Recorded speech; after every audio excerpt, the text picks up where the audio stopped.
और ये हमारी बड़ी खुशनसीबी है कि आगरा ताज और लियारी की एक बड़ी मोतबर शख्सियत, कई दिहाइयों तक जिन्होंने तक़वा और तहरत के साथ नौजवानों की अखलाकी और ईमानी तरबियत की और उनके लिए मशअल राह साबित हुए।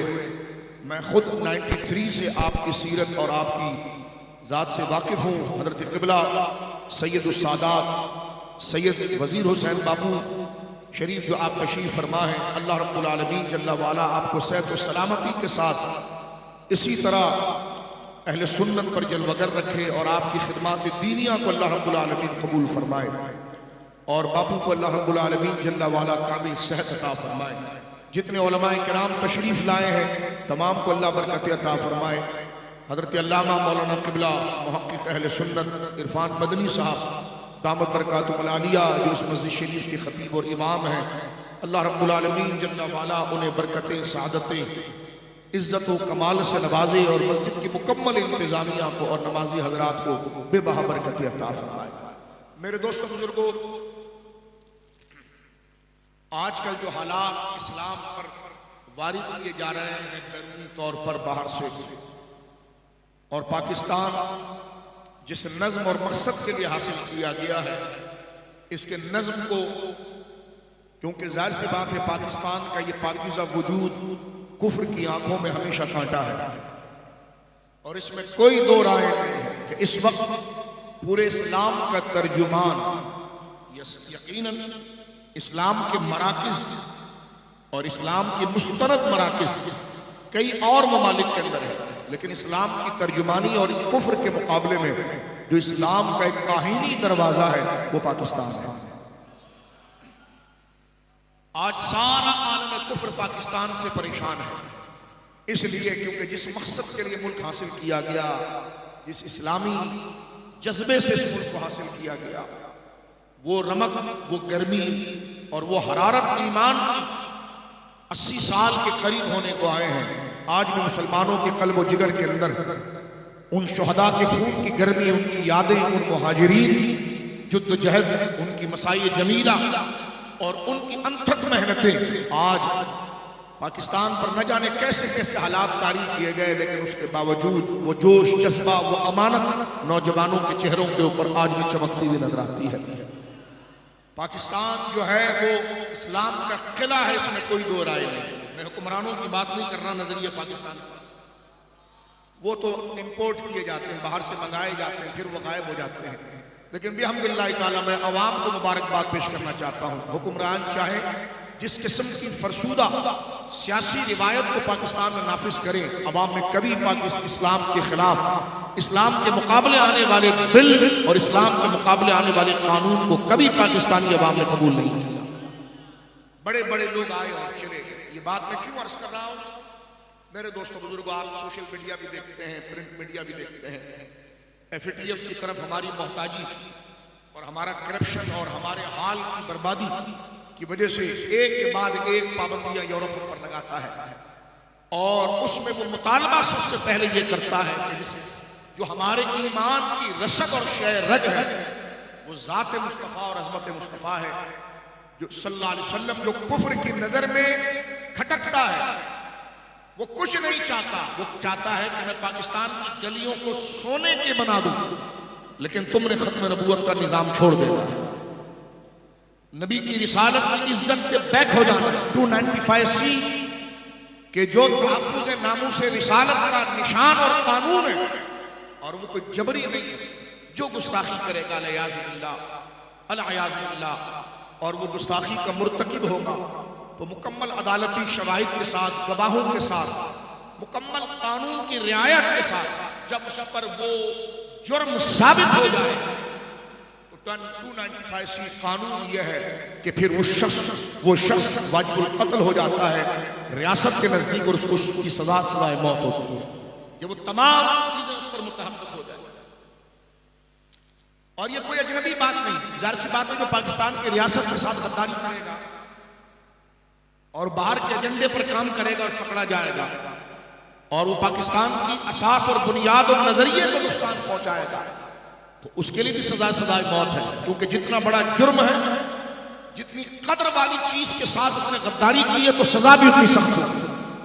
तो जिस तरह पाकिस्तान के निजाम और नजरिए के खिलाफ बगावत ये सजाए मौत है, तो जिस नबी पाक के नालैन के सदक़े से ये मुल्क मिला है, उस नबी की तौहीन करने वाले बदबख्त की सजा सजाए मौत क्यों नहीं होगी? और ये सजाए मौत का लफ्ज़ सुनकर आप घबरा ना जाए। और ये कोई अज़ियत नहीं बल्कि ये आदल है। जिस्म के अंदर कोई हिस्सा सड़ जाए, कैंसर खा जाए, खुदा ना करे अलियाज़ुबिल्लाह, तो डॉक्टर उसको काट के फेंक देते हैं। तो बदन का कोई हिस्सा काट कर फेंक देना कितना खतरनाक बात है। रोंगटे खड़े हो जाते हैं कि जनाब हिस्सा काट कर फेंक दिया जाए, कितनी खतरनाक बात।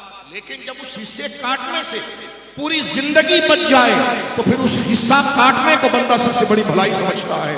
तो सबसे बड़े अमन का नासूर जो निजाम को तबाह करता है वो नबी की तौहीन करने वाला होता है, अल्लाह। उसको खत्म करके निजाम को जिंदगी देना, निजाम को जिंदगी देना। लिहाजा ये कानून रहना चाहिए। उसकी वजह यह है कि अहले सुन्नत व जमात बिहम्दिल्लाह ताला जो इस मुल्क की अक्सरियत है, हमारा ठिकाना ना पीछे सऊदी अरब है ना ईरान है, हमने रहना भी यही, हम पैदा भी यही। ये बातें ऊपर तक सबको ये बात पता है कि कुछ लोग हैं जिनका ताल्लुक ईरान से है, पीछे वो यहां से भाग के वहां चले जाते हैं, कुछ का सऊदिया से। एक या रसूलुल्लाह कहने वाले हैं जो खालिसतन नजरियाती पाकिस्तान है, जिन्होंने जीना भी यही है, मरना भी यही है, रहना भी यही है, इसलिए फिक्र भी हमें सबसे ज्यादा। क्योंकि पाकिस्तान के खित्ते को हम जमीन का खित्ता नहीं दीन समझते हैं, इसके झंडे को कपड़े का टुकड़ा नहीं नजरिया दीन समझते हैं। और इस्लाम और पाकिस्तान को हम अलग नहीं, एक पेज और एक ही ताबीर समझते हैं। क्योंकि जिस जज्बे के साथ इस मुल्क को लिया गया यही मुसलमानों के लिए एक सुकून की जगह है। अल्लाह रब्बुल आलमीन हमें अमली तौर पर, फिक्री तौर पर और अपनी तमाम तर सलाहियतों के साथ इस मुल्क में अमन के बका के लिए, सुकून की बका के लिए, आश्ती की बका के लिए, करार की बका के लिए अपनी जद्दोजहद करने की तौफीक अता फरमाए। और वो उस वक्त हो सकता है क्योंकि जिस नजरिए से पाकिस्तान बना वही नजरिया पाकिस्तान। मैं आगे बढ़ जाना चाहता हूं। बापू शरीफ तशरीफ फरमाया, आपने यकीनन हिजरत के वो दिन देखे होंगे, हमने वो दिन नहीं देखे। 47 के अंदर पार्टीशन की सूरत, आपके कच्छ के कई लोग भारत से यहां पर आए, जूनागढ़ के लोग आए, गुजरात के लोग आए, गुजरात के गांव के लोग आए। आप उनसे पूछ कर देखिए, वो ऐसे नहीं थे कि वहां पर उनको रहने के लिए मकान नहीं था तो वो यहां पर आ गए, ऐसा नहीं है। जूनागढ़ की तारीख अगर आप पढ़े, कच्छ की तारीख मैंने पढ़ी है, 14 अगस्त होता तो मैं पूरी कच्छ की तारीख आपको सुनाता, लेकिन जलसा मिलाद नबी का है तो मैं सिर्फ आपको बात इशारा करके एक तारीख का छोटा सा तालिब इल्म होने के बात को आगे बढ़ा देना चाहता हूं कि कच्छ का इलाका, राजस्थान का इलाका, राजकोट का इलाका, जूनागढ़ का इलाका, ये वो रियासती मुसलमानों की राजधानियां थी जहां मुसलमान, अगर मैं ये कहूं कि सोने की छत के नीचे रहते थे तो ये मुबालगा नहीं। इतना माल, इतनी कुव्वत, इतना पैसा अहले ईमान के पास इस खित्ते में था। लेकिन अगर अपने बाप दादा की तारीख आप पढ़ कर देखें, उन्होंने सब माल, पैसा, जमीनें, कारोबार छोड़ा कायदे आज़म मुस्लिम लीग की एक बात पर कि जाएंगे दूर और नबी जी के नाम पर एक वतन आबाद करेंगे। दो सबसे बड़ी कुर्बानी अहले सुन्नत में। मेरे दोस्तों बुजुर्गों, एक तारीख है, 1 करोड़ लोगों ने हिजरत की। तारीख में इतनी बड़ी हिजरत नहीं हुई। और वो लोग हिजरत करते हैं जो वेल सेट है, जिनको रोका गया वहां पर गांधी की तरफ से, रुक जाइए, आपका कारोबार है, आपको ओहदा दे देंगे, मकाम दे देंगे। लेकिन अगर आज वो लियारी और इस इलाके के अंदर एक छोटे से मकान में उनके बाप दादा कर रहे हैं तो सिर्फ हुजूर की इज्जत और नामूस के लिए। नौजवानों, तुम हमारा मुस्तकबिल हो, हम अपना वक्त तय करते जा रहे हैं, तुम हमारा रोशन मुस्तकबिल हो। ये तारीख तुम्हारे अंदर हम मुंतकिल करना चाहते हैं, जिस तरह अपने बुजुर्गों के कदमों में बैठकर हमने ये तारीख सुनी है, ये तुम में मुंतकिल करना चाहते हैं कि पाकिस्तान का तहफ़्फ़ुज़, पाकिस्तान लिया क्यों गया था और उन लोगों ने इतनी बड़ी कुर्बानियां क्यों दी थी। इश्क मुस्तफ़ा था, मकाम मुस्तफ़ा सल्लल्लाहु अलैहि वसल्लम के लिए लिहाजा अब उसी मकाम को याद रखना पड़ेगा। आज जब जिनको ज़ाते मुस्तफा की कदर याद थी तो उन्होंने मकानात और कारोबार छोड़कर पाकिस्तान के दश्त पर आकर आबाद हुए। आज ये खित्ता भी उसी जज्बे से बचेगा जिस जज्बे से इस वतन को बनाया गया था, और वो है मोहब्बत मुस्तफा और ताज़ीम मुस्तफा और इज्जत।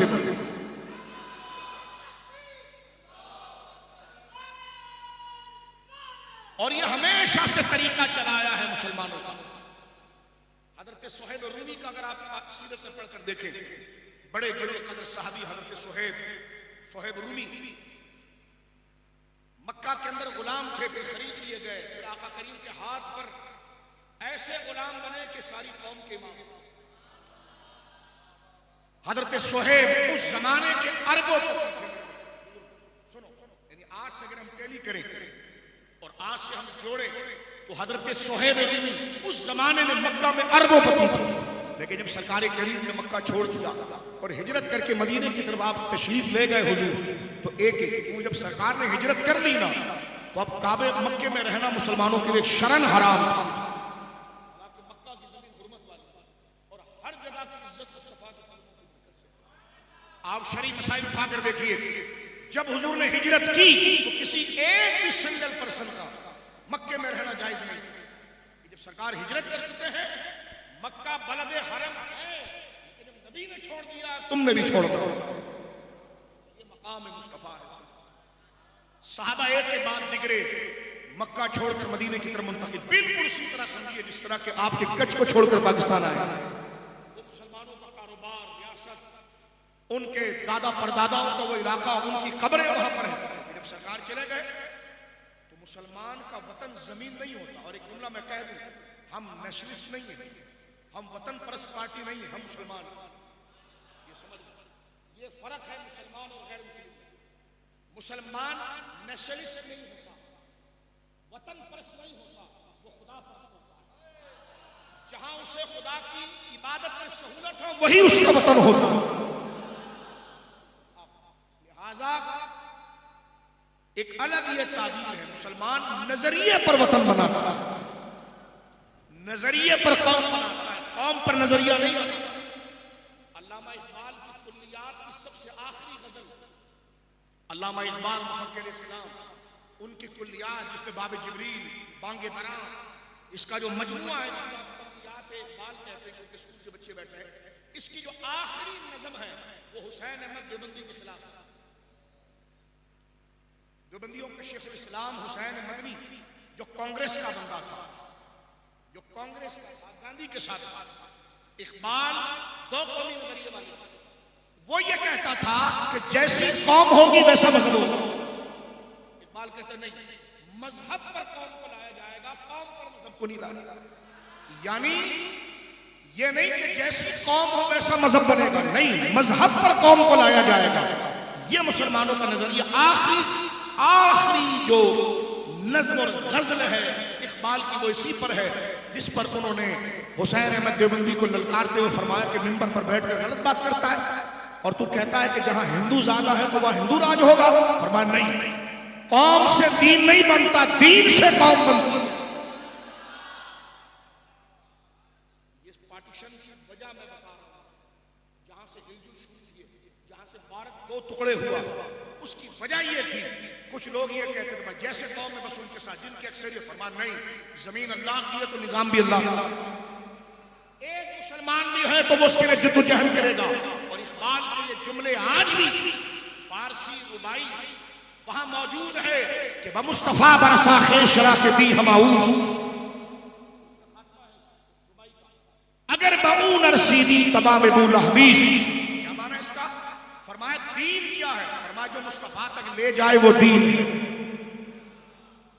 जो हुजूर तक ले जाए वो, जो हुजूर की मोहब्बत सिखाए वो दीन है, जो हुजूर का फरमान बरदार बनाए वो दीन है। अगर बऊन रसीदी तमाम अबू लहबीस, और जो हुजूर से जाने से रोक दे वही अबू लहब है। चाहे वो वतन हो, लिबास हो, कल्चर हो, बिरादरी हो, हर वो चीज अबू लहब बनेगी जो हुजूर की मोहब्बत को निकालेगी, और जो हुजूर की मोहब्बत को डालेगी वही दीन बनेगी। इस तनाजुर में आप देखें दीन हो जाता है, चरागा भी दीन हो जाता है, जुलूस भी दीन हो जाता है, मिलाद भी दीन हो जाता है, क्योंकि ये कल्चर आपके दिल में हुजूर की मोहब्बत को लाता है। तो हर वो चीज जो हुजूर की मोहब्बत को लाए वही दीन है, जो हुजूर की मोहब्बत को निकाले वो बूलहबी है। तो लिहाजा मुसलमान और काफिर के दरमियान जो फर्क करने वाली चीज है वो दीन इस्लाम यानी मोहब्बत मुस्तफा। अब ये मैंने सिर्फ करंट इश्यूज आपके साथ डिस्कस करने थे, जो मेरा एक ईमानी फरीजा था कि क्या होगा, उसको मैं अखलाक और अमन के कालिब में आपको बताऊं, आगे बढ़ना चाहता हूं। गौर कीजिए आप, इस वक्त जनाब रिसाल के नाम सल्लल्लाहु अलैहि वसल्लम के दीन के खिलाफ बिल भी आ रहा है, बिल पास करने की कोशिश की जा रही है। लेकिन देखिए, मैं और आप अल्लाह के बंदे हैं, हमारे नजदीक किसी की भी इज्जत और कदर वो अल्लाह के कहने पर, जो है वो किसके लिए, अल्लाह के कहने पर है, उसके दीन के कहने पर है। मैं तवज्जो चाहूंगा आपकी, इसको थोड़ा सा आसान करके गौर कीजिए आप मेरे दोस्तों बुजुर्गों। बंदा जब किसी चीज की खोज लगाता है या किसी चीज को पाना चाहता है, जिसको हमारी इल्मी किताबों में कहते हैं इस्तिदलाल करना चाहता है, किसी चीज जिस चीज को वो, जिस नतीजे को वो तलाश करना चाहता है और वो जिस चीज के अंदर छुपा हुआ है, तो उसमें दो चीजें, एक तो वो बात बताने वाला कौन है उसको, एक वो बात आई कहां पर। जिस चीज को आप ऑब्जर्व करना चाहते हैं, इस्तिदलाल करना चाहते हैं, जिस चीज को आप तलाश करना चाहते हैं, अगर वो चीज बयान करने वाला बंदा मोतबर, तो उस चीज की कदर आपके नजदीक ज्यादा हो जाएगी। और वो चीज जिस जगह पर जिक्र की जाए, वो किताब या वो जगह मिलावट वाली ना हो, खालिस हो, तो फिर आपके नजदीक वो चीज और मोतबर हो जाएगी। तो अब तारुफ है, इंट्रोडक्शन है जनाब रसूलुल्लाह। अब हम हुजूर के मकाम को जानना चाहते हैं, तवज्जो कीजिए, हम हुजूर के मकाम को जानना चाहते हैं कि हुजूर का हमसे रिश्ता क्या है और हम पर हुजूर की जिम्मेदारियां क्या है और हमें हुजूर से ताल्लुक इतना ज्यादा क्यों है। इसकी वजह यह है कि उनके मकाम को वो बता रहा है जो अहकमुल हाकिमीन। एक बात जब एक सच्चे से पहुंचे, एक सच्चे आदमी से, एक सच्ची जात से कोई बात आप तक पहुंचे, तो वो बात ऐसे ही मोतबर हो जाती है। क्यों? क्योंकि उसके बयान करने वाला इतना कीमती। ये तरीका है जिंदगी का कि किसी कीमती जात से कोई बात आ जाए तो वो बात आम नहीं रहती, वो कीमती हो जाती है। तो बिला तशबीह इस मिसाल से मकाम मुस्तफा किसी आम जात ने नहीं बयान किया, मकाम मुस्तफा अल्लाह रब्बुल आलमीन ने खुद बयान किया। एक बात, अब आप गौर करें, किसी की भी इज्जत को जानने के लिए आसान तरीका यह कि देखें कि उसकी इज्जत कौन कौन करता है। अब ये देखा जाए कि उसकी इज्जत कौन करता है। अगर कद्र वाले उसकी इज्जत करते तो बंदा खुद हैरान होता, अच्छा वो भी इनकी इज्जत करते हैं, वो भी इनकी तारीफ करते हैं। तो मुझे बताइए, तो अल्लाह इन्नल इज्जत लिल्लाहि जमीआ, सारी इज्जतों का मुस्तहिक तो अल्लाह है। तो जब वो अल्लाह मकाम मुस्तफा को बयान करे, कभी कहे कि हमने तेरे जिक्र को बुलंद किया, कभी कहे कि तेरे पांव के नीचे लगने वाली मिट्टी की कसम है, कभी कहे तेरी उम्र की कसम है, इतने मकाम के साथ रब जिसके मकाम को बयान करे तो सबसे ज्यादा और असल इज्जत के लायक रब है। तो जब वो जिसके मकाम को बयान करे तो वो महबूब कितनी शान होगा।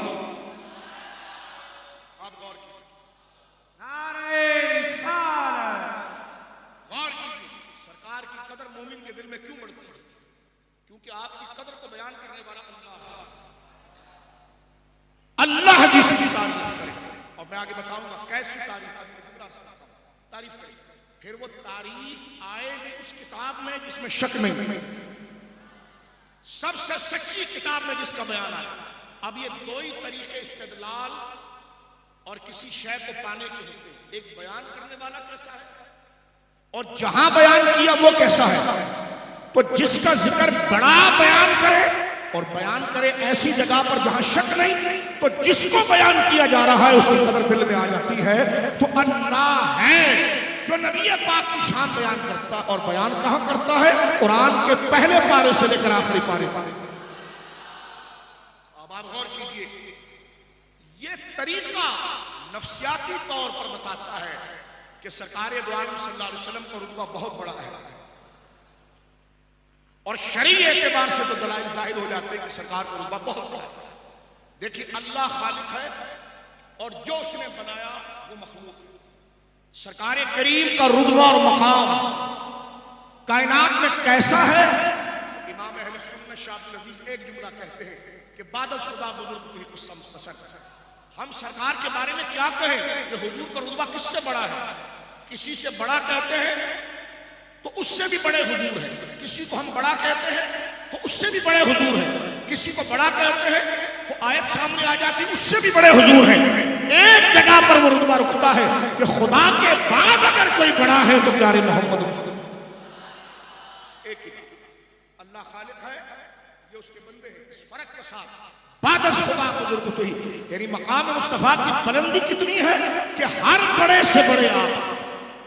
एक ही जुमला उस मुंतहा को बयान किया जाएगा कि खुदा के बाद अगर कोई लायक ताज़ीम और बड़ाई है उसकी अता से तो वो हुजूर की ज़ात। ये मकाम की बुलंदी, यानी कोई सोचता है, यानी यहां से पता चला कि हुजूर खुदा नहीं है, खुदा के बेटे नहीं, ना खुदा का बेटा होता है, ना खुदा है ना खुदा के बेटे हैं, न किसी आम शख्स की तरह है। मखलूक में आपका मर्तबा यह है कि खुदा की जो जात है उसके अलावा जो मखलूक है उनमें सबसे ऊंचा दर्जा यह है कि जब कलमा शुरू होता है तो माबूद बरहक एक है और खल्क में सबसे बड़ी शान वाला भी एक है। इसलिए इधर ला इलाहा इल्लल्लाह है तो उधर मोहम्मद रसूलुल्लाह। ये मकाम मुस्तफा की बुजुर्गी है। और आप देखिए, अल्लाह रब्बुल आलमीन जल्ल वाला ने कायनात में सबसे बड़ा इज्जत वाला मकाम तो इंसान है। इंसान में सबसे ऊंचा मकाम अंबिया का, लेकिन जिसके हुजूर अंबिया जिसके झंडों के नीचे आ जाए, जिसके कदमों पर आकर जमा हो जाए, तो ये रसूल करीम का मकाम है। बल्कि कुरान एक नहीं कई जगह पर इस बात को बयान करता है कि जहां अंबिया मुकम्मल अथॉरिटी के साथ दुनिया में आए तब खुदा उनको पाबंद करता है कि तुम्हारी उम्मत कलमा तुम्हारा पढ़ेगी लेकिन तुमने कलमा मोहम्मद रसूलुल्लाह का। ये मकाम। अब कुरान करीम देखिए, मिलाद के हवाले से मैं एक आयत की तरफ इशारा करता हूं, यानी ये सुन लीजिए आप। ये जो आला हज़रत खाना बुझ गई जिसके आगे सभी मशले, जिस वक्त हुजूर ने ऐलान नबूवत कर दिया मेरे बच्चों बुजुर्गों भाइयों, उस वक्त ना कोई यहूदी जन्नती हो सकता है, ना कोई नसरानी जन्नती हो सकता है, ना कोई आम बंदा जन्नती हो सकता है। उसके जन्नती क्यों नहीं हो सकते? हम तो हज़रत मूसा को मानते हैं, हम तो ईसा को मानते हैं। जिस वक्त नबी पाक ने अपनी रिसालत का ऐलान कर दिया, अब उम्मत तो उम्मत, वो नबी भी जन्नत में जाने के लिए हुजूर का कलमा पढ़ा जाए कि इस दौर का कोई बंदा ये कहे कि मुझे हुजूर की हाजत नहीं क्योंकि मैं पहले आसमानी मजहब के ऊपर हूं। नहीं, सरकार की अथॉरिटी ऐसी है कि जिसने जन्नत में जाना है, और जो जिसको अंग्रेजी जबान में आप कहते हैं बिलीवर, बिलीवर यानी मोमिन वही होगा, चाहे वो मूसा अलैहिस्सलाम का नाम ले, चाहे ईसा अलैहिस्सलाम का नाम ले, जब तक वो मोहम्मद रसूलुल्लाह की गुलामी का ऐलान नहीं करेगा उसके लिए जन्नत नहीं, ना उसे बिलीवर कहा जाए। ये सरकार के मकाम की अथॉरिटी बोली सुभान। और ये रब ने खुद दी। मैं इसलिए बयान कर रहा हूं ऊंचा मकाम, ताकि फिर पता चल जाए कि जो इतनी बड़ी जात है उसके लिए जुमले कैसे बोले। इससे अहले सुन्नत का मिजाज भी आपको पता चल जाए। हमें जो दीवाना पागल ये वो कहकर जो लोग ताना देते हैं उनको खुशबू ही नहीं लगी। कभी वो इस फलसफे को समझे कि सुन्नी जहां पर उनके नाम को चूमता है तो जात कितनी बड़ी है, उनके हुजूर खड़े होकर सलाम पढ़ता है तो जात कितनी बड़ी है। तुमने वो आयतें छुपाई हैं, अगर वो आयतें पढ़ लेते तो सुन्नी के चूमने और खड़े होने पर कभी एतराज नहीं। जिनके पांव की तलियों की मिट्टी की कसम खुदा उठाए, महबूब तेरे पांव पर लगने वाली मिट्टी की कसम। शेख मुहक्किक ने इस आयत के तहत लिखा है मदारिज नबूवत में कि इसमें कोई ये ना समझे कि माज़अल्लाह अल्लाह रब्बुल आलमीन का मर्तबा यहाँ कोई नीचा बयान किया जा रहा है। नहीं, मर्तबा ये कि अहले अरब अपने दौर में अपने सबसे बड़े महबूब को जब याद करते थे तो उसके हुजूर महबूबाना जुमला ये कहते थे कि मुझे तो तेरे पाँव पर लगी हुई मिट्टी भी अच्छी लगती है। तो रब ने उसी कलमे को अरब के सामने रखा, फरमाया तुम्हारे नजदीक सबसे बड़े महबूब को इन लफ्जों से मोहब्बत का नजराना दिया जाता है, तो आओ हम बताएं कि मुस्तफा का मकाम हमारी बारगाह में क्या है। वही जुमले वअंत हिल्लुम बिहाज़ल बलद, हबीब तेरे कदमों पर लगी हुई खाक भी हमें अच्छी लगती है। ताकि कौम को ये बताया जाए कि खुदा की नजर में, कुदरत की नजर में सबसे ऊंचा दर्जा जिसका है वो जनाब रसूल करीम। और ये सरकार ने भी ऐलान किया, अथॉरिटी मुस्लिम शरीफ हदीस से सरकार ने फरमाया मेरे कान ऐसा ना सुने, ला यस्माउ बी वल्लज़ी नफ्सु मुहम्मदिन बियदिही सल्लल्लाहु अलैहि वसल्लम, कसम है उस जात की जिसके कब्ज़े कुदरत में मेरी जान है। फरमाया ला यस्माउ बी हादिही उम्मत यहूदिय्युन वला नसरानी, फरमाया ऐसा नहीं हो सकता कि मेरे दायरे रिसालत में कोई खुद को यहूदी कहे,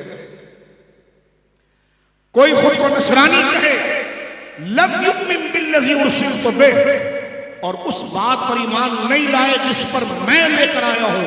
फरमाया इल्ला मिन अस्हाबिन नार, वो चाहे किसी भी नबी का जिक्र करे वो अस्हाबे नार है, इसलिए कि जब मैं आ चुका हूं तो उनके नबी भी मेरे झंडे के नीचे और उनकी उम्मत भी मेरे झंडे के नीचे।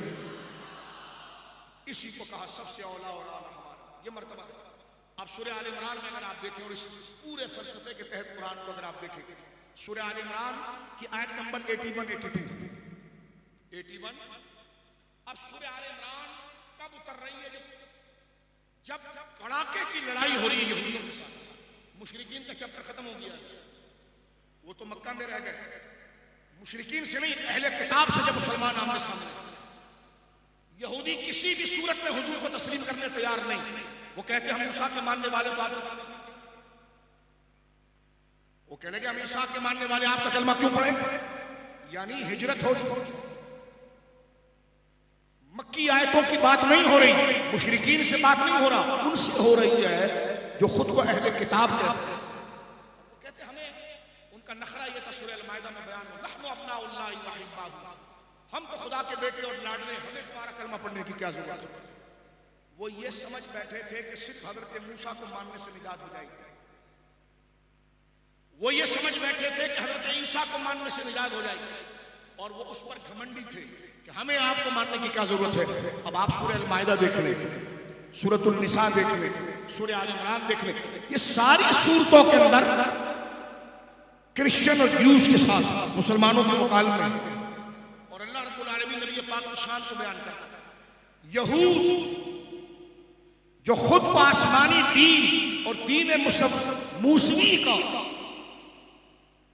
पाबंद मान रहे हैं, वो हुजूर अलैहिस्सलाम की तारीफ से भी जान, क्योंकि उनको बुग़्ज़ लग गया, उनको सरकार से बड़ा बुग़्ज़ था। उनको बुग़्ज़ ये था कि जो नबूवत बनी इस्राइल में आ रही वो अरब में कैसे चली गई?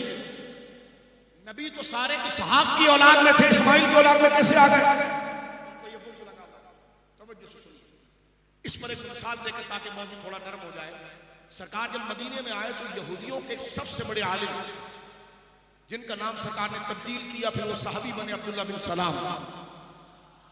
हज़रत अब्दुल्ला बिन सलाम यहूदियों के चोटी के आलिम थे। वो क्योंकि आलिम थे और उनको अल्लाह रब्बुल आलमीन ने ये मलका दिया था कि वो हकीकत को कबूल करने की उनके अंदर सलाहियत थी कि एक चीज जब आ जाए तो आ जाए। कुरान ये कहता है हबीब, ये यहूदी और नसरानी अपने बच्चों को इतना नहीं जानते जितना तुझको पहचानते, क्योंकि मैंने तौरात में भी तेरा जिक्र किया है, अल्लज़ी यजिदूनहु मक्तूबन इंद तौरात वल इंजील। अल्लाह फरमाता है हबीब, तेरे पैदा होने से पहले मैंने मूसा पर जो तौरात उतारी उसमें भी तेरा जिक्र किया, मैंने ईसा पर जो इंजील उतारी उसमें भी तेरा जिक्र किया। तो ऐसा नहीं है, ये अपने बेटों और बच्चों और बाप को भूल सकते हैं, तुझे नहीं भूल सकते, क्योंकि इनकी मुकद्दस किताबों में तेरा नाम मैंने बहुत ऊंचा करके लिखा है। लेकिन एक एक करके उन्होंने बुग़्ज़ में हुज़ूर अलैहिस्सलाम के नाम को किताबों से निकाला। लेकिन हज़रत अब्दुल्ला बिन सलाम क्योंकि यहूदियों में खानदानी तौर पर भी नबियों की औलाद में से थे, हज़रत याकूब की औलाद में से थे, और यहूदियों के बड़े आलिम थे। जब सरकार हिजरत करके मदीना मुनव्वरा आया तो उनका चचा आया और वो आकर उनके अब्बू से बात कर रहा था, यार अमामा भी वैसे ही है। क्योंकि सरकार जब आए हैं ना मदीना पाक और अपने प्यारे कदम रखकर यसरफ को मदीना बनाया, तो सरकार ने सबसे पहले कुबा में जहां क़याम किया वो हजरत कुलसूम बिन हदम के घर पे था। हजरत कुलसूम बिन हदम आज भी मस्जिद कुबा के सामने उनके नाम पर रोड बना हुआ है, कुलसूम बिन हदम। कुबा उस वक्त मदीने से अलग था। सरकार पहले आकर कुबा में रुके, कुबा से निकलकर 11-12 दिन कुबा में रुकने के बाद फिर हुजूर गए, रास्ते में नमाज पढ़ाई जुमे की, तो मस्जिद जुमा आज है। उसके बाद सरकार सलाम मदीना मुनव्वरा तलाअल बद्रु अलैना वाला जो कलाम हो वहां पर है। पहले हुजूर आकर कुबा में रुके। कुबा में मालदार लोग रहते थे। सरकार का पहला क़याम कुबा के अंदर हुआ कुलसूम बिन हदम के घर। उनके घर के 4 कमरे थे और बड़ा मैदान था, यार्ड जिसको कहते हैं, दीवार लगी की थी, एक पूरा इलाका था। सरकार की चारपाई रख दी जाती, जलवगर होती और लोग उस माहौल में उस यार्ड में आकर हुजूर से मुलाकात करते, सवाल करते। अब्दुल्ला बिन सलाम का चचा जो था वो मिलकर आया, यहूदी था, आया अब्दुल्ला बिन सलाम तशरीफ फरमाया। तो वो आकर कहता है अब्दुल्ला बिन सलाम के अब्बू से, यार पगड़ी भी वैसी बांधी है, दाढ़ी मुबारक भी वैसी है, कद भी वैसा है, यानी जो उनकी किताबों में लिखा हुआ। अब्दुल्ला बिन सलाम कहते मैंने कहा तो कुछ नहीं, लेकिन मैं खामोशी से सुनता रहा और मेरी आंखों में चमक पैदा हुई कि जो सदियों से मेरे बाप दादा जिस नबी को तलाश कर रहे थे वो आ जाएगा, आ जाएगा, आ जाएगा। मैं वो खुश नसीब हूं कि मुझे उनका जमाना मिल गया। तो कहते मैंने कहा किसी को भी और खामोशी से मैं गया और सरकार जो हजरत कुलसूम बिन हदम के यार्ड में तशरीफ फरमा थे कि 4 दीवारी थी, खुला मैदान था और साहबा बैठे हुए थे, जो हिजरत करके आता था वही रुकता था। तो हजरत अब्दुल्ला बिन सलाम कहते मैं गया। ये वाकया हजरत अब्दुल्ला बिन सलाम हजरत उमर को सुना है, क्योंकि हजरत उमर और हजरत अब्दुल्ला बिन सलाम बड़े पक्के यार थे। तो एक दिन हजरत उमर ने कहा कि अब्दुल्ला बिन सलाम से, तुम यहूदी तो बड़े मुतासिब थे, तुम्हें अगर ये पता चल जाए कि सूरज है तो तुम मान लोगे, लेकिन तुम्हें कहा जाए कि ये हुजूर है तो तुम नहीं मानते, यानी इतना बुग़्ज़ था। तो तूने कैसे मान लिया? यानी दोस्त थे ना, कैसे पूछ लिया अब्दुल्ला बिन सलाम से हजरत उमर ने कि अब्दुल्ला बिन सलाम तूने कैसे मान लिया? तेरे बाप दादा तो मुनकिर थे, तुम तो हुजूर के बुग़्ज़ में इतना हो कि उजाले को अंधेरा कह दोगे, यानी इतनी गलत बात कर जाओगे तुम हक के खिलाफ, हुजूर से तुम्हें इतना बुग़्ज़ है, तो तू हुजूर का मुरीद हो गया, गुलाम हो गया। उन्होंने कहा उमर बात ये है कि जब सरकार की अलामात मुझे मेरे चचा के जरिए पता चली ना, तो मेरी आंखों में चमक आ गई, क्योंकि हुजूर सैयद आलम जिनका जिक्र कई हजार साल से हमारी किताबों में था और हमारे सारे लोग तलाश कर रहे थे कि उनका दौर कब आएगा। मुझे खुशी से मेरी आंखों में चमक आ गई कि मैं वो खुश नसीब हूं कि मैं उस दौर में आ गया जिस दौर में हुजूर आ गए, जिनका इंतजार कई हजार सालों से था। लिखते कहते हैं मैंने फिर भी ऐसा नहीं गया, अलामात तो मेरे सामने सारी आ गई, लेकिन हमारे जहन में सवालात थे जो नबी के अलावा कोई नहीं जानता, जो नबी के अलावा कोई नहीं जानता। वो बात नबी बता सकता था। कहने के वो सवाल लेकर मैं अपने ईमान लाने के 2 वाक़े बयान करूं। एक ये कि मैं उस सवाल लेकर हुजूर के पास पहुंचा, बुखारी में, वो ये था कि मैंने हुजूर अलैहिस्सलाम से पूछा कि आप ये बताइए कि कभी जैसा हम भी माँ बाप से पैदा है, हमारी भी माँ है जिनकी हयात है, अल्लाह उनको जिंदगी दे, जिनकी वफात पा गई अल्लाह उनकी मग़फ़िरत फरमाए। अब्दुल्ला बिन सलाम कहते हैं मैंने हुजूर से खालिस मेडिकल का मसला पूछा जो तिब से मुतल्लिक़ है। तवज्जो है, आज वाबी कहता है कि हुजूर अलैहिस्सलाम को तिब के मसाइल नहीं आते। मसलन एक मिसाल मैं यहाँ पर दे दूं, अहले मदीना जो है ना वो खजूर के बाग बनाते थे, तो बाग में वो कलमकारी करते, पेवंदकारी करते, जिसको अरबी में कहते हैं तलमीह, यानी नर दरख्त का एक खास जगह से वो टुकड़ा तोड़ते, ये फार्मिंग का जो उसूल है, तोड़ते हैं और मादा दरख्त के किसी खास जगह पर चीर कर उस टुकड़े को फंसा कर कपड़े से बांध देते हैं तो फल आना शुरू हो जाता है। इसको तलमीह कहते हैं, इसको उर्दू में कहते हैं पेवंदकारी। क्या कहते हैं, दरख्तों की पैवंदकारी अरब मदीने में ये करते थे। सरकार के पास सहाबा आए जो खजूर का काम करते थे और इसी से फल ज्यादा हो जाता था। गौर कीजिए आप, ये टीवी पर मुझे एक दफा सवाल हुआ तो मैं इसको कैश करूँ आपके सामने और शेयर करूं। तो उन्होंने कहा कि हुजूर हम अपने बागों में तलमीह करते हैं, पैवंदकारी करते हैं, यानी नर जो दरख्तों में भी नर और मादा होते हैं, तो नर दरख्त जो है उसकी एक शाख को तोड़कर मादा दरख्त में सुराख बनाकर उसमें रखकर कपड़े से बांध देते हैं, तो फिर मादा दरख्त के अंदर फल बढ़ना शुरू हो जाता है। तो सरकार ने मना किया, तलमीह ना किया, तलमीह ना किया, दरख्तों की पैवंदकारी ना करो। साहबा ने कहा ठीक है। उस साल फल बड़े कम, इत्तेफाक फल जो थे कम हो गए, दूसरे साल फल फिर कम हो गए। वो आए हुजूर के पास, कहने लगे या रसूलल्लाह हम जब तक तलमीह करते थे, पैवंदकारी करते थे तो फल ज्यादा होता था, आपने मना फरमा दिया और आपने कहा न करो तो फल कम हो गए। तो सरकार ने कहा अंतुम आलम बिउमूरि दुनिया, जाओ फिर तुम अपने दुनिया के मामलात मुझसे बेहतर जानते। अब इसको इल्म गैब की नफी पकड़ कर बोले आए और कहा देखो सरकार अलैहिस्सलाम के इल्म कुल्ली के आप कायल हैं, तो यहां तो हुजूर ने फरमाया अंतुम आलम बिउमूरि दुनिया, तुम अपने दुनिया के मामलात बेहतर जानते हो। फिर वो कहते हैं बात यह है कि हुजूर शरीयत की बात बता सकते हैं, आम मसाइल ये हुजूर के इल्म में नहीं, माज़अल्लाह, और वो नहीं बता सकते क्योंकि ये हदीस में मौजूद है। सरकार ने फार्मिंग के इल्म को सहाबा से कह दिया कि तुम अपने उमूर को ज्यादा जानते हो।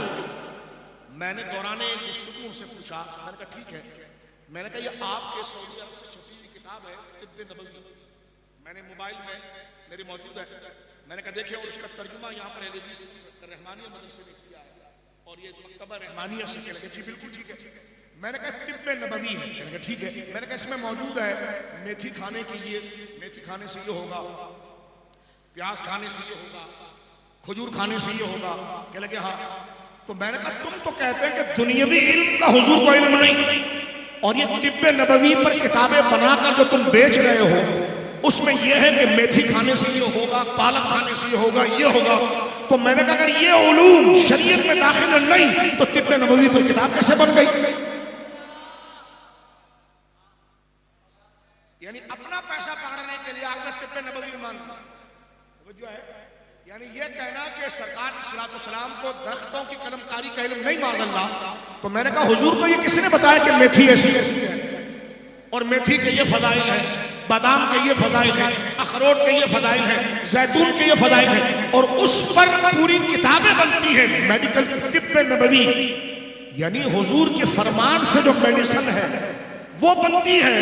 तो ये कैसे कहा जा सकता है? तो कहने लगे फिर यहाँ पर हुजूर ने क्यों मना किया? मैंने कहा तो पढ़ो ना मुहद्दिसीन ने इसकी शरह क्या की है। मुहद्दिसीन ने इसकी शरह ये की है कि हुजूर सहाबा को तवक्कुल की तरफ लाना चाहते थे, मुकम्मल तवक्कुल के साथ, और फरमाया अगर वो एक साल और इंतजार करते तो दरख्त बगैर पैवंदकारी के फल देना शुरू कर देता। तो ये हुजूर ने नाराजगी में जैसे उस्ताद नाराज हो जाता है, ये नबवी नाराजगी नहीं, तरबियत की नाराजगी। ठीक है फिर तुम अपने दुनिया के मामलात को बेहतर जानते हो, तुम ये करते रहो। अब ये बात मैंने क्यों छेड़ी आपसे, अब गौर करो, क्योंकि हजरत अब्दुल्लाह बिन सलाम ने सवाल मेडिकल बुखारी में, अब्दुल्लाह बिन सलाम ने हजरत उमर से कहा कि यार उमर सुनो, मैं हुजूर पर ईमान इसलिए लाया इसलिए कि उनकी सारी अलामात और शमाइल को मुझे पता चल गए थे, लेकिन एक सवाल ऐसा था जिसको नबी के अलावा कोई नहीं बताता। उन्होंने हुजूर से गुस्ल का मसला नहीं पूछा, क़िराअत और तजवीद का मसला नहीं पूछा, नमाज रोजा तिलावत का मसला नहीं पूछा, उन्होंने सबसे हटकर मसला पूछा। देखो हम सब माँ बाप से पैदा है और इसको बड़े हया से सुने, शरीफ मसला इसमें। फरमाइए क्या होता है कि शादी हो जाती है और कभी मर्द और औरत साथ में होते हैं तो बेटे की विलादत हो जाती है, कभी साथ में होते तो बेटी की हो जाती है। ये क्यों होता है? जब प्रोसेस और अमल एक ही है तो एक तरफ बेटी पैदा हो जाती है, कभी बेटा पैदा हो जाता है। मैं पूछता हूं मौलवी साहब मुझे बताइए इसका दीन से क्या ताल्लुक है? उसूल दीन से क्या ताल्लुक है? नमाज से सवाल का ताल्लुक है। और कर रहे हैं आप रोजे से ताल्लुक है, हज से ताल्लुक है। इस्लाम के 5 सुतून हैं, 5 सुतून से इसका कोई ताल्लुक नहीं। भाई अल्लाह की मर्जी, अल्लाह जब चाहे किसी को बेटी दे और बेटा दे, कुरान में मौजूद है, बात खत्म हो गई। लेकिन वो हुजूर से पूछते हैं ऐसा क्यों है? वही मर्द है वही औरत, 1 साल पहले बेटा हुआ तो अब बेटी हो रही, तो मर्द भी वही है औरत भी वही है, उनका मिलाप भी वही है। लेकिन 1 साल पहले बेटा है, 1 साल पहले बेटी है, या फिर बेटियां ही बेटियां हो रही हैं फिर बेटा हो जाता है। ये होता कैसे? हुजूर ने ये नहीं फरमाया ये किसी काम से, मुझसे ये पूछो कि नबवी अहकामात क्या है, तौहीद क्या है, रिसालत क्या है, तवज्जो आपकी सवाल समझेंगे तो जवाब आएगा कि ये तो मेरा शोबा ही नहीं। मुझसे तो गुस्ल के बारे में पूछो, पाकी तहरत के बारे में पूछो, मुझसे इबादत के बारे में पूछो, मुझसे मामलात के बारे में पूछो। इबादत और मामलात पर बात खत्म हो जाती है। ये तो खालिसतन एक तिब का शोबा है, ये तो एक मेडिकल डिस्कस है। इसको किसी हकीम से पूछिए आप, मैं नबी हूं मेरा इससे क्या ताल्लुक है? सरकार ने फौरन फरमाया जब इसका पानी उस पर गालिब होता है तो लड़का होता है, और उसका पानी इस पर गालिब होता है तो लड़का।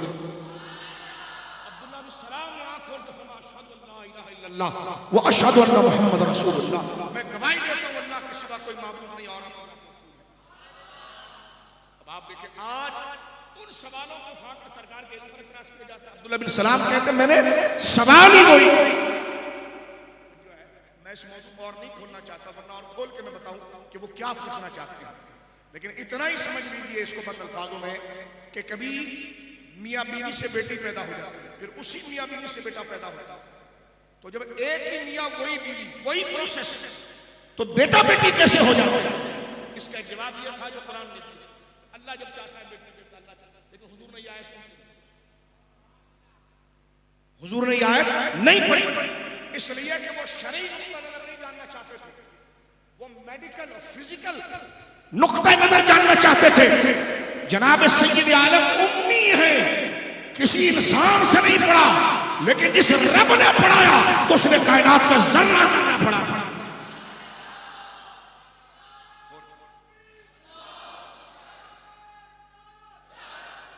यहां से 2 बातें जिसको मैं करके तस्वीर खत्म करूंगा। एक तो मैं यहूदी का सिर्फ तासुब बता रहा हूं, फिर उसके बाद मिलाद आपको समझ में आएगा। तो अब्दुल्लाह बिन सलाम कहते हैं हजरत उमर से कि मैं तो मुतासिर होकर कलमा इसलिए पढ़ गया कि सारी निशानी बदन की तो हमारी किताबों में जैसे लिखी थी टैली करके वही हुजूर के साथ था। चेहरा मुबारक, दाढ़ी मुबारक, अल्लाह अकबर। कभी आप बैठे ना तो बुखारी शरीफ सिफतुन नबी खोलें, अल्लाह ने हुजूर को कितना हसीन बनाया। और मैं बापू शरीफ हैरान होना हूं सहाबा कि किस तरीके से उन्होंने हुजूर को एनालाइज किया और एक एक चीज हुजूर के बदन की बयान की, कितने गौर से हुजूर का मुराकबा किया। फरमाया आपका सीना, आपका पेट जो था कभी सीने से आगे नहीं निकला, ये बयान किया। फरमाया आप ना चूने की तरह सफेद थे, ना गंदम की तरह गंदमी थे, इतना करीब। और एक रिवायत में आता है कि आप का एक कंधा दूसरे के कंधे से एक कंधा दूसरे कंधे के दरमियान फासला था, यानी इतना चौड़ा सीना।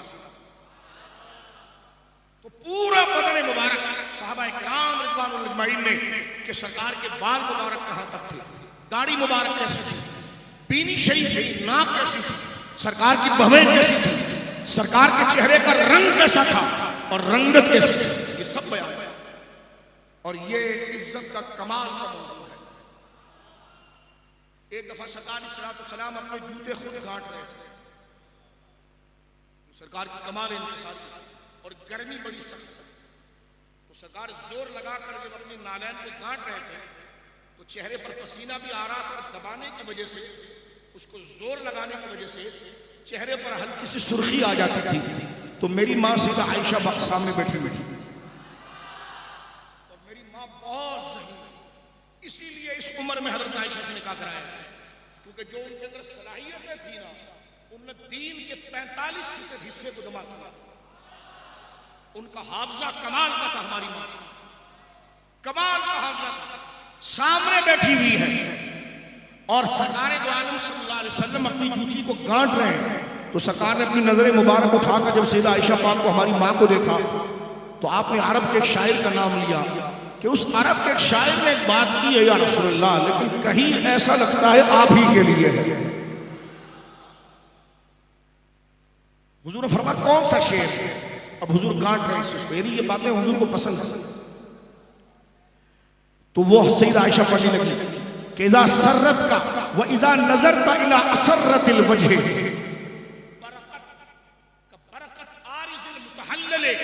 इसका माना क्या? व इज़ा नज़रता इला असर्रतिल वजह, कि जब तू देखेगा ना तो उसके गोरे चेहरे में जो धारी देखेगा।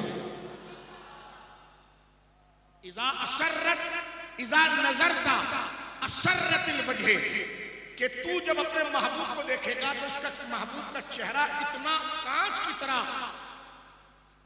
जाज़बियत वाला हसीन है कि इज़ा नज़रता असर्रतिल वजह, जब तू उनकी पेशानी के बल लेते हुए उनको देखेगा, क्योंकि हुजूर जोर लगा रहे थे ना, तो पेशानी पर बल आ जाते थे और चेहरा क्योंकि ताकत लगाने की वजह से सुर्ख हो रहा था, तो मेरी माँ ने बरवक्त शेर पढ़ा व इज़ा नज़रता, कि जब तू उन पर नजर करे, व इज़ा नज़रता असर्रतिल वजह, उनकी चेहरे की धारियों पर, तो वो धारियां कैसी लगेगी?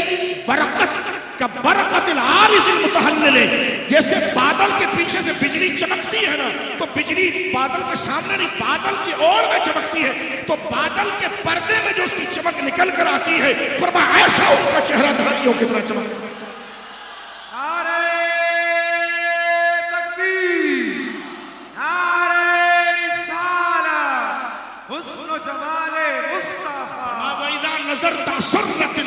बरकत, वो बिजली जैसे चमकती है, बरकत का बरकतिल आरिज़िल मुतहल्लिल, बिजली जब डायरेक्ट बगैर बादल के चमके तो कोई नहीं देख सकता, लेकिन जब बिजली बादल के पीछे चमकती है तो बादल में से जो उसकी चमकीली धारें नजर आती हैं, तो सैयदा आयशा ने फरमाया कि हुजूर ये जो आप जोर लगा रहे हैं, तो आपके हसीन चेहरे पर जो वो सुर्खियों की धारें आ रही हैं, ये ऐसे है जैसे बिजली किसी बादल की ओर में चमकती।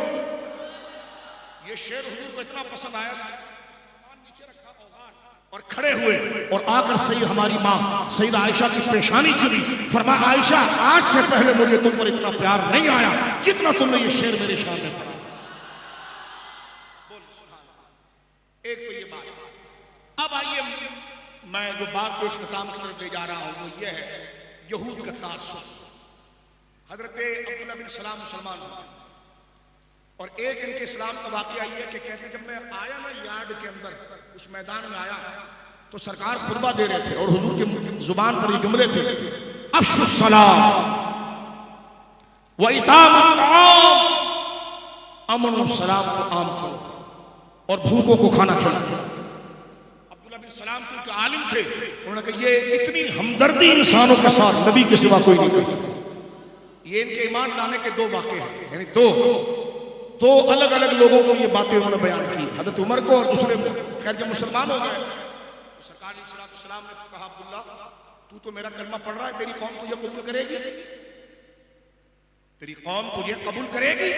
ये कैसे हो सकता है? उन्होंने कहा हुजूर मेरी कौम बड़ी मुतासिब है, ये कबूल नहीं करेगी। ये तो अल्लाह की तौफीक हुई कि दलाइल उनके पास भी है लेकिन कबूलियत अल्लाह ने मुझे दी। सरकार ने फरमाया ठीक है तू इस दीवार के पीछे आ जा। सरकार ने उनको दीवार के पीछे खड़ा किया। यहूद का तासुब सिर्फ देखे, कुछ यहूदी हुजूर के पास आए। सरकार ने उनसे पूछा अब्दुल्लाह बिन सलाम कैसा बंदा है? अब्दुल्लाह बिन सलाम कैसा बंदा है?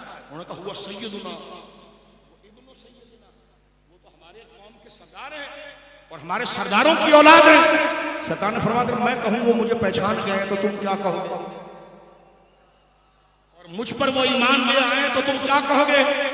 उन्होंने कहा ये हो नहीं सकता। आपने आवाज दी अब्दुल्लाह बिन सलाम आगे आओ। अब्दुल्लाह बिन सलाम आगे आए तो यहूदियों का तासुब देखे। अभी क्या कह रहे थे? हुआ सैयदुना वो इब्नु सैयदिना, कि अब्दुल्लाह बिन सलाम तो हमारे सरदार हैं, हमारे सरदारों की औलाद है। लेकिन जब देखा कि इन्होंने नबी का कलमा पढ़ लिया तो कहने लगे हुआ शर्रुना व इब्नु शर्रिना, फरमाइए हमारी बिरादरी में सबसे बुरे हैं, बुरों की औलाद है, और गालियां देते हुए चले गए। अब्दुल्लाह बिन सलाम ने मुड़कर हुजूर से कहा हुजूर मैं कहता नहीं था कि मेरी कौम बड़ी मुतासिब है। इससे आपने यहूद का तासुब देख लिया। उनको हुजूर से बहुत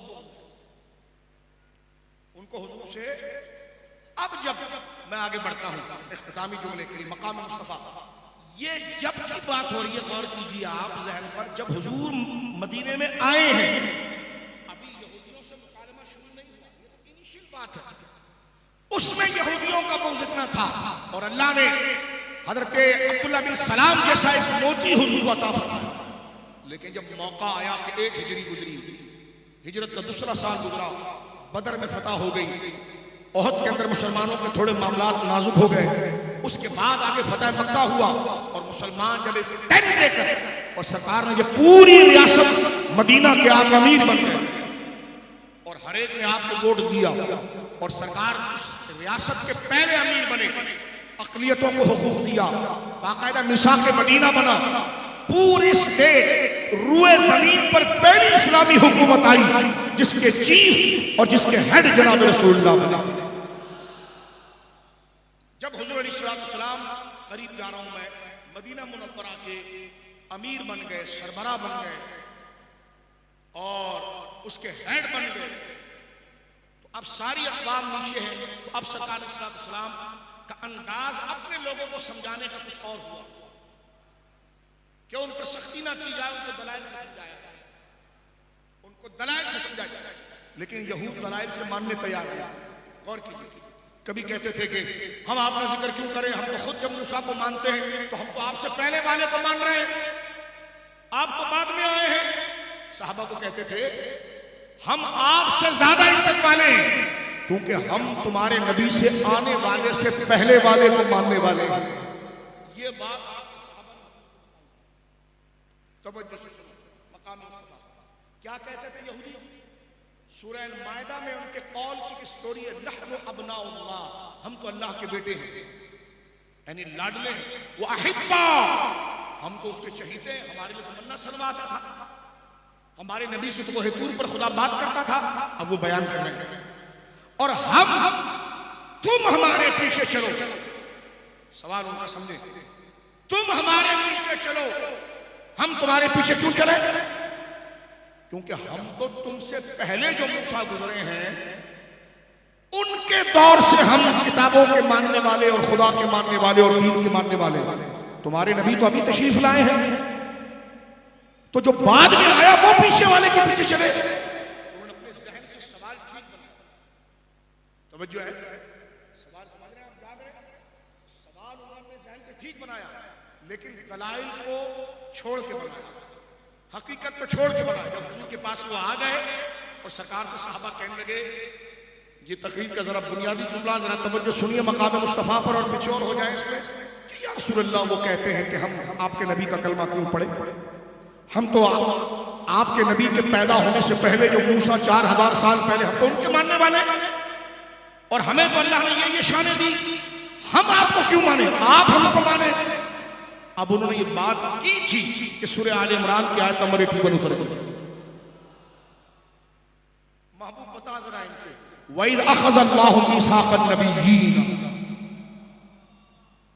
हबीब ये यहूदी क्या बकवास कर रहे हैं, क्या बात कर रहे हैं? हबीब तुझे याद नहीं कि जब ये तो कह रहे हैं कि तू 4000 साल बाद आया तो तू और तेरी उम्मत 4000 साल वाले पहले मूसा को माने।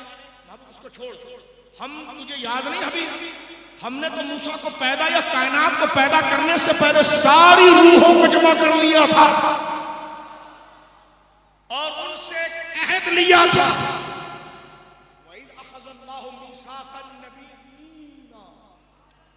याद करो मेरे हबीब।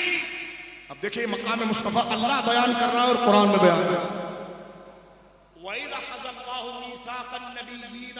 हबीब यहूदियों को इनकी औकात क्या है, इनको हक बताइए, इनको बताइए हबीब, क्या आपको याद नहीं कि जब अल्लाह ने एक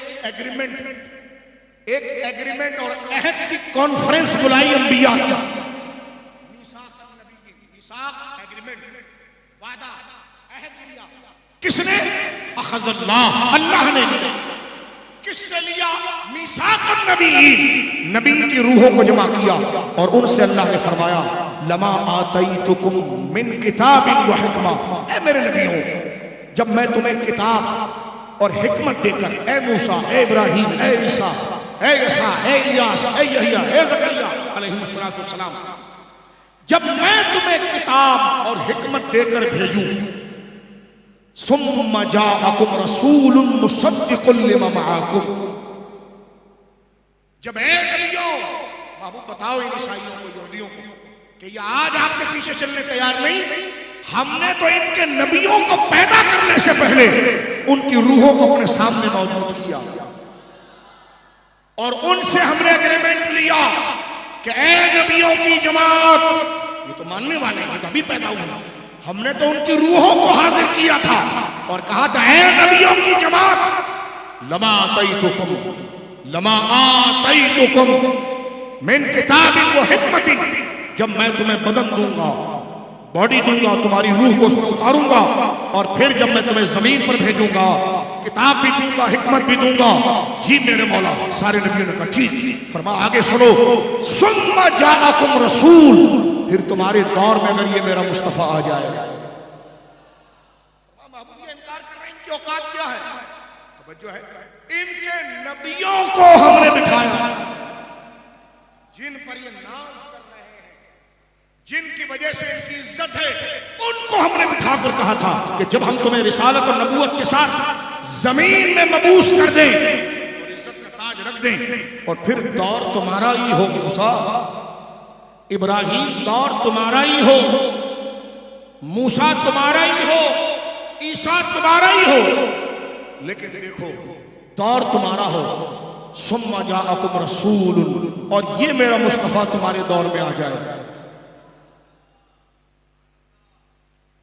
अब ये बात यहूदियों से नहीं, जिस पर ये नाज कर रहे हैं उन नबियों से हो रही है, जिनकी वजह से ये इज्जत पा रहे हैं उनकी वजह से हो रही है। रब फरमाता है कि जब मैंने उन नबियों को कहा था कि जब मैं तुम्हें नबूवत का ताज देकर जमीन पर भेजूंगा और तुम्हारे दौर में ये मेरा मुस्तफा आ जाए, मुसद्दिकुल लिमा मअकुम, तो जो तुम्हारे हाथों में शरीयत है ये उसको तस्दीक करेगा और तुम क्या करोगे? फरमाया दौर तुम्हारा है, उम्मत भी तुम्हारी है, जमाना भी तुम्हारा है, और आ जाए अगर मेरा मुस्तफा तुम्हारे जमाने में तो तुम क्या करोगे? फरमाया ला तुमिनुन्ना बिही, तुम और तुम्हारी उम्मत फौरन गर्दन झुका देना मेरे महबूब के साथ। ये हुकूमत उन नबियों की है, लेकिन अल्लाह फरमाता तुम्हारी हुकूमत में जब मेरा ये मुस्तफा आ जाए तो असल तो यही मालिक है, जब ये आ जाए तो अपनी कौम को ट्रेन करके रखना। और अल्लाह क्या फरमाता है? लतुमिनुन्ना बिही वला तंसुरुन्नहु, तुम जरूर बजरूर, जब तुम्हारी उम्मत तुमको देखेगी ना क्या करें, तो कहा जो मैं कहूं वो कहो। तुम मुझे क्या कहते थे? वो कहेंगे हम कहते थे ला इलाहा इल्लल्लाह ईसा रूहुल्लाह, ला इलाहा इल्लल्लाह ईसा करीमुल्लाह। फरमा अब मैं मुंह भर कर रहा हूं, अब जो मैं कहूंगा वो तुम कहो, मैं इनको देखकर कहूंगा ला इलाहा इल्लल्लाह मुहम्मदुर रसूल। ये है कुरान की नस से, आयत से फरमाया ला तुमिनुन्ना बिही, दौर तुम्हारा, जमाना मूसा तुम्हारा, जमाना इब्राहिम तुम्हारा, जमाना ईसा तुम्हारा, जमाना अंबिया अलैहिस्सलाम तुम्हारा, लेकिन हमारा हबीब ने तो आना आखिर में ही है, लेकिन वो बीच में आ जाए तो, बीच में अगर आ जाए, फरमाया सुम्मा जाअकुम रसूलुन मुसद्दिकुल लिमा मअकुम लतुमिनुन्ना बिही, दौर तुम्हारा हो, सिक्का तुम्हारा चल रहा हो, लेकिन जब ये आ जाएगा ना तो अब सिक्का इसका चलना शुरू हो जाएगा। तुम ये नहीं कह सकते कि तुम्हारा दौर तो आखिर का था, तुम कैसे आ गए? फरमाया इसकी मर्जी है, ये तुम्हारे दौर में आए तब भी तुमने गुलामी करनी है, जब ये अपने दौर में आए तो तुम्हारी उम्मत में गुलामी। बोलिए सुभान अल्लाह। और अरबी ग्रामर में देखिए आप, जो तहरीर सर्फ और नौ इब्तिदाई पढ़ते हैं वो ज़ौक़ में इस पे देखें, ये लाम ताकीद बानू सकीला का सीधा है, ये नहीं फरमाया तो मिनू, फरमाया ला तुमिनु, ला तुमिनु नहीं, आगे नून मुशद्दद लगाया, ला तुमिनुन्ना। हमारे अरबी ज़बान में फ़ेल मुज़ारे के ऊपर लाम मफ्तू जब आ जाता है तो माना उसका ताकीद का जरूर, और उसी फैल के आखिर में नून मुशद्दद आ जाए यानी तशदीद वाला, यानी नून पर तशदीद आ जाएगा, अन्ना नून पर तशदीद है, इन्ना तशदीद है, तशदीद हटा देंगे तो जज़ब आ जाएगा इन अन, लेकिन तशदीद डाल देंगे तो इन्ना अन्ना, तो ये तशदीद की सिर्फ तारुफ करा रहा होगा। तो तशदीद जब आ जाए और फैल मुज़ारिफ के साथ जुड़ जाए तो फिर उधर माना सख्ती का होता है। लाम बात ये भी चल सकती थी लतुमिनु जरूर ईमान ले आओ, फिर लेकिन आगे तशदीद भी लगाई दो ताकीद के साथ, लतुमिनुन्ना बिही, लाम का माना भी जरूर और नून मुशद्दद का माना भी जरूर, यानी अल्लाह फरमा रहा कुछ नहीं चलेगा मूसा, एक ही काम होगा कि सिक्का चलेगा मेरा।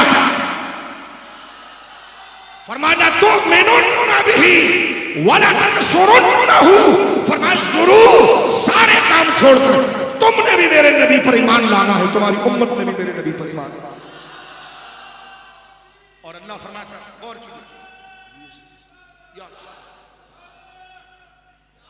इस आयत को मैंने सियाग बनाया सारा अब्दुल्लाह बिन सलाम के साथ, यानी फरमाया कीड़े मकोड़े यहूदी क्या बात करते हैं, इनके नबी के दौर में भी कोई जाएगा तो हमने उनसे एग्रीमेंट लिया है और वादा लिया है कि बुझ गई जिसके आगे सभी मशअले, वादा लिया है कि अगर तू उनके दौर में आ गया तो वो तेरे आगे सरेंडर करेंगे, बोलो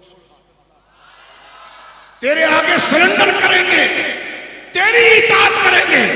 और जो उम्मत तुम्हारी इताअत कर रही है ना मूसा, उनको कहोगे मैं और दोनों तुम दोनों बराबर हो गए, अब नबी ये है इस किताब तुम दोनों, ये मकाम मुस्तफा का उरूज है मेरे, बोलिए सुभान अल्लाह, ये उरूज है, ये शान है। अब उनके नाम को चूमने को अजीब समझ और उनके जिक्र के लिए चिरागे को अजीब समझना, मैंने कल भी यारी में अर्ज किया अगर ना भी लगाएं तो हर्ज नहीं, लेकिन जब बंदा इतनी शान रब की जुबान से सुने तो फिर कहेगा यार मैं एक चिरागा नहीं 10 चिरागे लगाऊंगा। और जिसके आने से मूसा झुक गया, ईसा झुक जाए अलैहिस्सलाम और उनकी रिसालत को कबूल करे, तौहीद और इहानत नहीं अंबिया की, ये उनका फरीजा है। लतुमिनुन्ना बिही वला तंसुरुन्नहु, वो इताअत करें इन पर ईमान लाए, तो जिनके झंडे के नीचे ईसा इब्राहिम आ जाए तो मैं अपनी बिल्डिंग और घर उनके नाम पर क्यों ना सजा। बोलो सुभान अल्लाह। लोग मुझसे कह रहे थे बापू ये चरागा क्यों करते हो, हमने कहा शौक में करते हैं। कहने लगे कैसा शौक, चरागा नहीं करना चाहिए। मैंने कहा पहले कुरान की आयतें ना पढ़ो, क्योंकि जब ये शान पढ़ेगा तो चरागे का दिल करेगा। नहीं समझा मेरी बात भाई, जब ये आयतें पढ़ेगा कि रब की पूरी अंबिया की जमात को पाबंद कर रहा है, और आगे क्या फरमाता अल्लाह, अल्लाह ने फरमाया अक़ररतुम, जब अल्लाह ने कह दिया बात खत्म हो गई कि मेरा रसूल आएगा फिर ईमान लाना, बात खत्म, और इतना सख्त फरमाया जरूर जरूर ईमान लाना, बात खत्म। लेकिन अल्लाह फिर भी कलाम आगे और चलता है, अक़ररतुम, ओ भाई इकरार कर लिया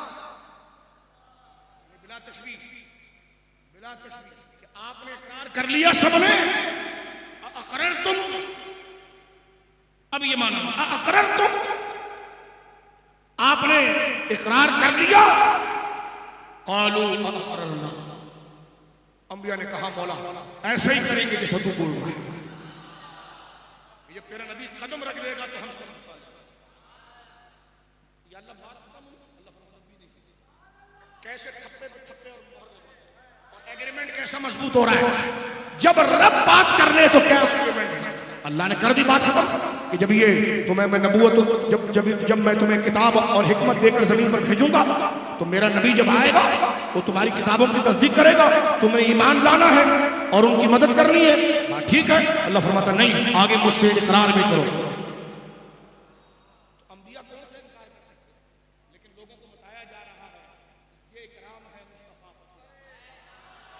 लोगों को बताया जा रहा है ये मकाम मुस्तफा है। अल्लाह फरमाता अक़ररतुम, देखो तुमने कहा है अगर मेरा महबूब आ जाएगा तो तुम सब काम छोड़कर उसके पीछे चल पड़ोगे। कहा फरमाने हमसे इकरार भी करो। अंबिया ने कब बगावत कर दी? वो तो मासूम है, लेकिन ये शान देखे। अकरर तुम, क्या मान गए तुम? इकरार है? कौलू, उन सब ने कहा अकरर ना, हमने इकरार कर लिया, मान गए, मुत्तफिक है। अल्लाह फरमाता अच्छा फशहदू, काला फशहदू, तो बस फिर गवाह भी बन जाओ। उनसे इकरार पूछा और अब कहता है फशहदू, देखो जो तुमने कहा है ना, एक दूसरे के गवाह बन जाओ कि तुमने मेरे हबीब की अथॉरिटी को कबूल कर लिया, तूने मेरे हबीब की मंजिलत और कदर को कबूल कर लिया है। हाँ मौला, गवाह बन गए। फरमा वो आना माकुम शाहिदीन, और मैं भी तुम्हारे अहद पर गवाह बन रहा हूं। कैसा बांध बांध बांध बांध बांध कर अहद हुआ, ये शान है मकाम मुस्तफा। तो मुझे बताइए बात, अब मुझे मेरे बच्चे बताओ, रब जब इतने शान और मकाम और अजमत और एहतराम के आला दर्जे पर कलाम करे, ऐसा कलाम तो बंदा रब के अहद को निभाने के लिए करता है, और वहां रब खुद अपने महबूब की शान के लिए अहद करवा रहा है, और ऐसा। तो मुझे बताओ, जब रब की जात की तरफ से यह एहतमाम बंदा देखे और रब की किताब में देखे, तो वो बत्ती बुझाएगा या बत्ती जलाएगा?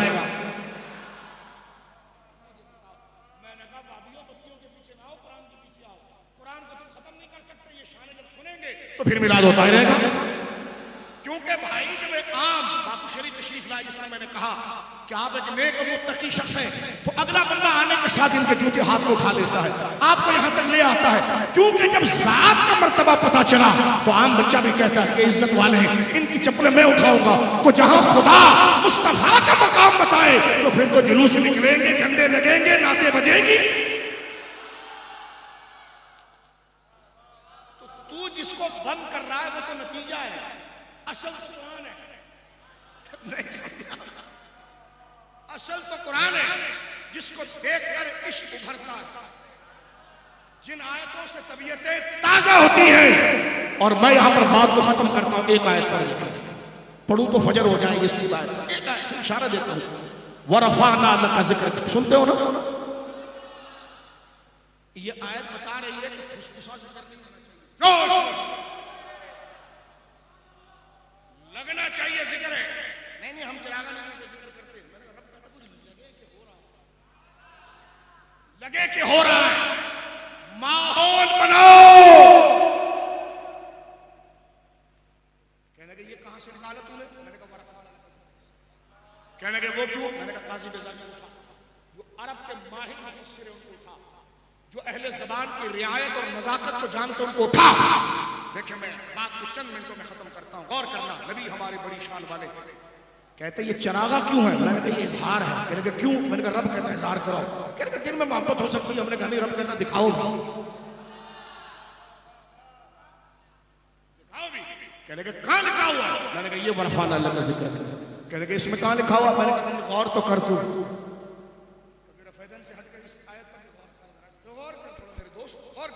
वरफाना लका जिक्र, गौर कर। काजी बेजावी क्या बात करते हैं? नासिर मिल्लत वद्दीन, हर मरतबा फिक्र में ऊंचे मुंतहा तालिब इल्म को पढ़ाई जाती है उसूल कुरान, नज़्म कुरान और लहजाए अरब और अरब की रियायत, अदब व आदाब और रईयत समझाने के लिए आयत वरफाना लका जिक्र। काजी बेजावी कहते हैं आयत यूं भी हो सकती है, वरफाना जिक्र का,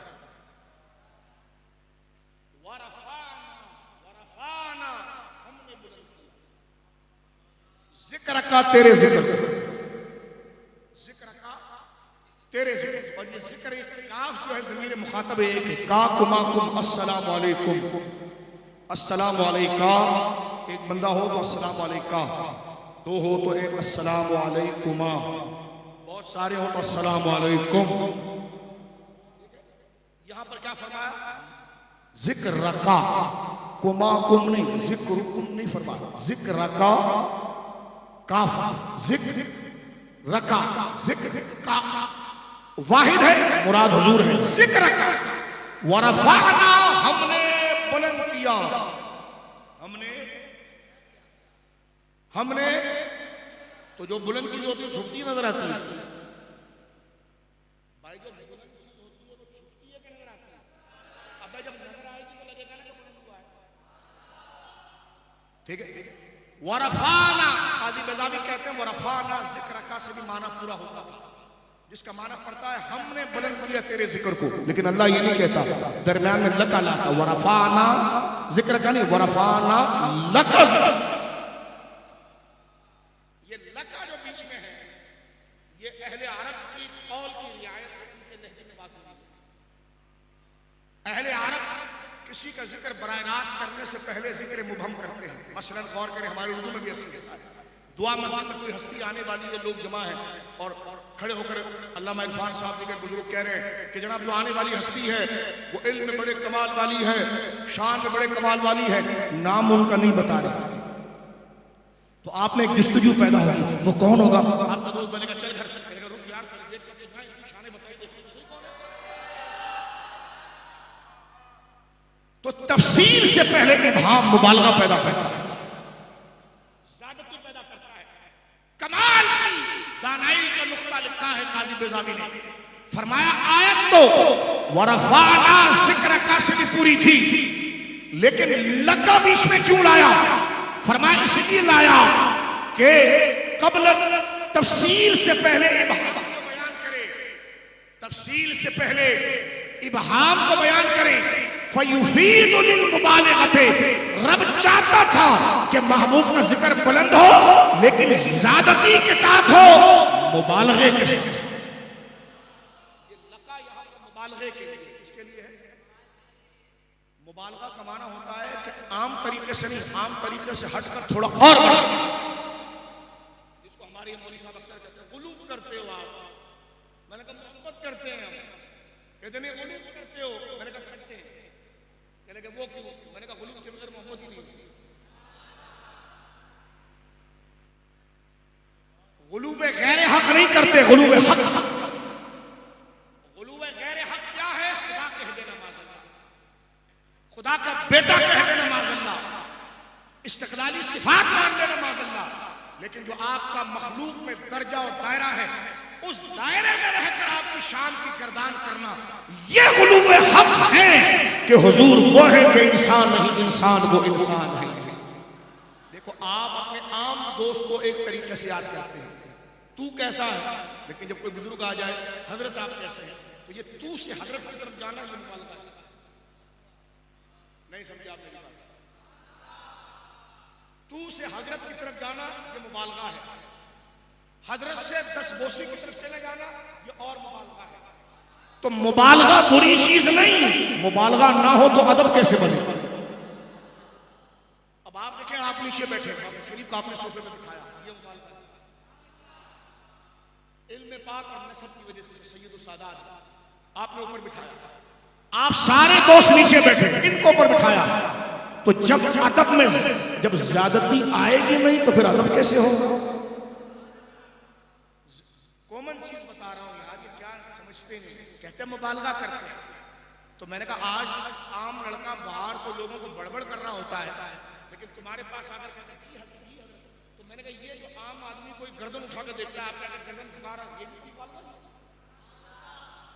ओ भाई मुबालगा नहीं होगा, मुबालगा कहते हैं ज्यादती को, कि हर एक के साथ वो मामला नहीं करता, किसी एक के साथ करता है।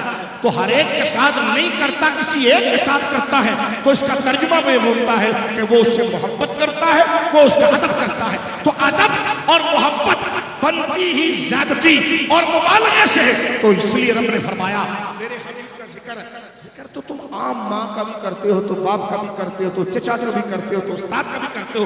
फरमाया लेकिन मेरे महबूब का जिक्र कैसे करोगे? वरफ़अना लका ज़िक्रक, मुबालगे के साथ करोगे, ज्यादती के साथ करोगे, ताकि अगर हैरान होकर बंदा करे ये क्या हो रहा है, मिला दो।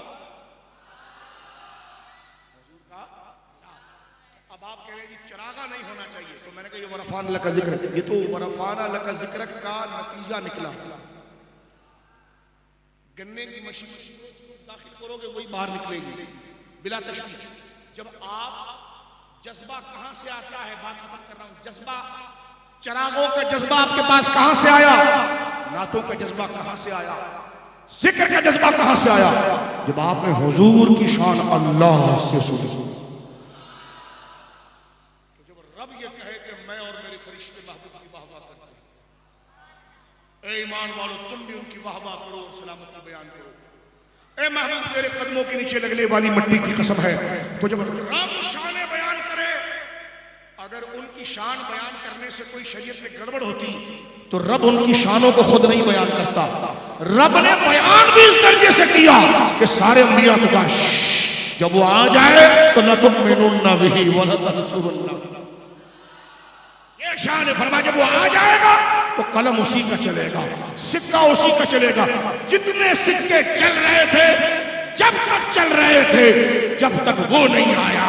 जब वो आ गया अब सिक्का सिर्फ उसी का चलेगा और सब उसके पीछे चलेगा। अल्लाह रब्बुल आलमीन हमें अज़मत मुस्तफ़ा करीम सल्लल्लाहु अलैहि वसल्लम को समझने की तौफीक दे। और मोहब्बत के पहराए में अगर देखेंगे ना, बापू शरीफ मैं कहता हूँ दोस्तों से कि मोहब्बत और मकाम मुस्तफ़ा के पहराए में देखेंगे ना, तो कोई चीज आपको बिदअत और नाजायज नहीं लगेगी। इसलिए कि आपने माँ बाप का अदब इतना सिखा दिया कि अगर वो माँ का नाम भी चूम ले तो कोई मौलवी साहब परेशान नहीं, लेकिन अगर हुजूर का मकाम बताता और वो हुजूर का नाम चूमता तो तुम परेशान हो जाते हो। सहाबा की इज्जत बताना जरूरी है। काले के मुकाबले में काला दीन की तहरीफ करता है, दुश्मन है दीन का, उसके मुकाबले में सहाबा की इज्जत बताना जरूरी है। लेकिन हम भी एक ही गिरानी पर चल रहे होते हैं, हर मौजू को उसके दर्जे में रखना चाहिए। सहाबा की इज्जत हमने बताई, कल भी मैंने लियारी में जिक्र किया हरी मस्जिद के पास। मैंने कहा आप कहते हैं कि 22 जमादुस्सानी को छुट्टी होनी चाहिए सैयदना सिद्दीक़ अकबर के लिए। मैं बापू शरीफ का हाथ पकड़ के उठाता हूं, हम इसकी तारीफ करें। सहाबा का यौम होना चाहिए, रैलियां निकलनी चाहिए, झंडे लगने चाहिए। मैंने कहा हुजूर, लोगों को आपने सहाबा की इज्जत पर इतना तैयार किया कि वो घर के झंडे पर लगाया तो कोई शक नहीं, लेकिन जिसके जूतों के सदके सहाबी बने उसके नाम का झंडा लगाया तो माथा ठनकने लग गया। इसका मतलब आपने तबलीग में डिसबैलेंस हुए, जिसका मकाम पहले बताना था वो बताया नहीं। हम इस बात समझ रहे, सहाबा की रैलियां निकलती, कोई मौलवी फतवा देता है, गौर करें, मैं इस पर तंज नहीं कर रहा, हम खुद निकालना चाहिए। 100 दफा तायद करते हैं, इससे अजमत का इजहार होता है, कौस का इजहार होता है, नई यूथ के अंदर अजमत और मकाम जाता है। लेकिन मैं ये बताता हूं, 12 रबीउल अव्वल कोई हुजूर ने 12 रबीउल अव्वल किया था, साहबा ने किया था। तो मैंने कहा जमादुस्सानी के बाद 22वें दिन जो हजरत अबू बकर इंतकाल हुए, उनके बेटे ने कभी रैली निकाली थी? नहीं निकाली तो क्या हुआ? आजकल हालात ऐसे बने, लोग साहबा के खिलाफ हैं तो मजबत बताते हैं। मैंने कहा आज हालात ऐसे नहीं बने कि हुजूर की शान बताई जाए। तो मेरे दोस्त पर चिढ़ा नहीं रहा, ये वाहिद काज है जिस पर उम्मत जम सकती। इसको फतवों की नजर ना करें, तवज्जो है, फतवों की नजर ना करें।